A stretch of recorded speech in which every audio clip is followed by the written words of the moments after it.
Now substitute the value of W, which is the magnitude of UDL, given as 10 kilonewton per meter.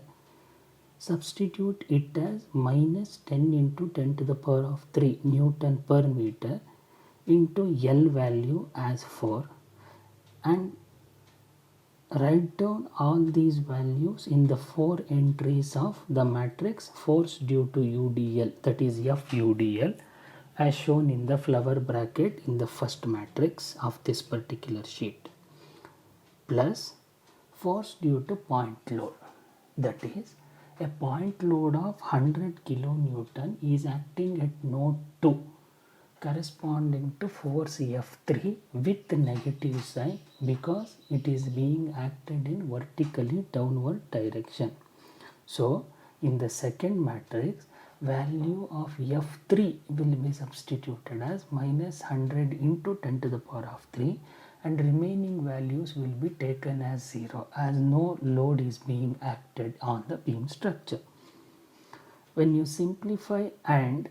add the two matrices, force due to UDL plus force due to point load, you are going to get a final expression for global force vector, which is being written as F is equal to 10 to the power of 3, which is taken as common factor, into minus 20 minus 13.33 minus 120 plus 13.33. Thus, substituting the value of global stiffness matrix, capital letter K, global force and global displacement vectors F and Q in the following expression, that is the governing equation of FEA, K into Q is equal to F, and after substituting these values, the corresponding matrix has been shown at the bottom portion of this particular sheet.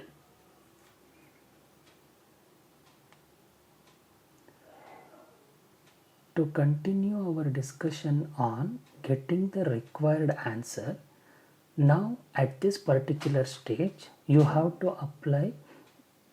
elimination method of handling boundary conditions. As per elimination method of handling boundary conditions, due to fixed boundary condition present at node 1, correspondingly you students eliminate first row first column and second row second column from this particular matrix, which is provided on the bottom portion of this particular sheet, to get the required matrix to be written, which is being shown in the next sheet.